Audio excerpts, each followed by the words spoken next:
আসসালামু আলাইকুম। আজ বানিয়ে দেখাবো এমন একটি তেল, যে তেল ব্যবহার করে চুল তো পড়া বন্ধ হবে তার সাথে চুলের গোড়া হবে ঘন আর মজবুত। চোখের পলকে চুল বাড়তে থাকবে যদি আমরা এটা রেগুলার ব্যবহার করে থাকি। আর এই তেল ব্যবহার করে চুল তো সুরক্ষিত থাকবে তার সাথে আর বাজারে ভেজালযুক্ত তেল আর ব্যবহার করতে হবে না। একেবারে বাড়িতে আমরা খুব সহজে বানিয়ে ফেলতে পারবো এই ভেজাল মুক্ত তেল। দেখে নাও তাহলে আজকের রেসিপি। মজার ব্যাপার হলো এই তেল শুধু চুলে নয়, যে কোনো ধরনের ব্যথায় আমরা ব্যবহার করতে পারি, যেমন হাঁটু ব্যথা, পায়ে ব্যথা, অনেক পুরনো ব্যথায় এই তেল ব্যবহার করে থাকি। আর এই তেল বানাতে খুব একটা উপকরণ লাগে না, মাত্র কয়েকটি উপকরণ দিয়ে হয়ে যায়। আর আমি 100% গ্যারান্টি দিয়ে বলতে পারি এই তেল ব্যবহার করলে বাজারের আর ভেজালযুক্ত তেল ব্যবহার করতে হবে না। তার জন্য লাগবে হচ্ছে পেঁয়াজ, মেথি দানা, কালো জিরা, অ্যালোভেরা, কয়েকটা কারি পাতা আর সর্ষের তেল। সর্ষের তেল দিয়ে করলে এটা খুব ভালো হয়। তোমরা চাইলে এখানে যে কোনো অলিভ অয়েল বা নারকেল তেল দিয়েও করতে পারো। আমি এখানে সর্ষের তেল দিয়ে করেছি, কারণ সর্ষের তেল আমার মনে হয় সব থেকে বেশি ভালো কাজে দেয়, চুলের জন্য বলো আর ব্যথার জন্য। তার জন্য আমি এখানে একটা কড়াই বসিয়ে নিয়েছি, কড়াই দিয়ে দিলাম হচ্ছে তেল।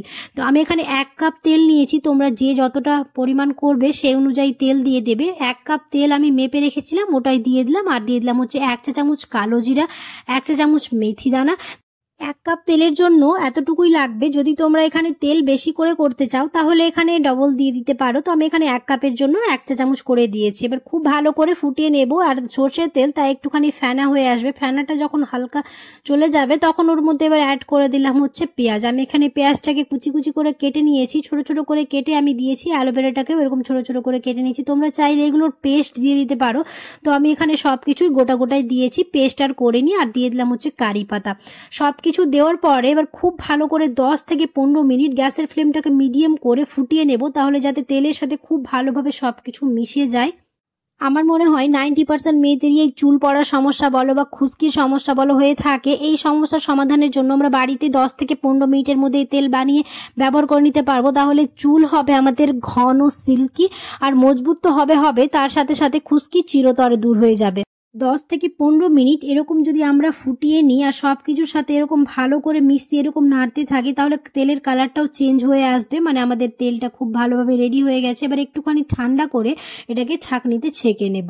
এটা আমরা যদি সপ্তাহে 3 দিন বা ডেইলি যদি ব্যবহার করে থাকি অনেকটাই ভালো রেজাল্ট পাবো। তোমরা অবশ্যই এই তেলটা বাড়িতেই বানিয়ে দেখতে পারো।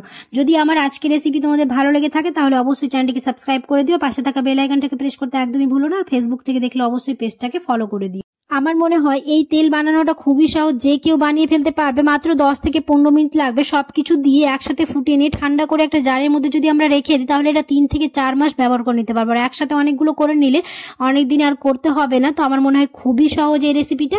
আশা করছি আমার আজকের রেসিপি তোমাদের ভালো লেগেছে। যদি ভালো লেগে থাকে তাহলে অবশ্যই এক লাইক করে দিও, কমেন্টে জানাতে ভুলো না কেমন হয়েছে। তেলটাকে আমি ঠান্ডা করে নিয়েছি, ঠান্ডা করে এবার কৌটোয় ঢেলে দিলাম। এটা এবার রেখে দেবো প্রায় 4 থেকে 5 মাস আমি এরকম রেখে ব্যবহার করব। দেখা হবে খুব শিগগিরই পরে একটি নতুন রেসিপিতে। সবাই খুব ভালো থাকবে, সুস্থ থাকবে, সাবধানে থাকবে। আল্লাহ হাফেজ। আর কমেন্টে জানাতে একদমই ভুলবেন না।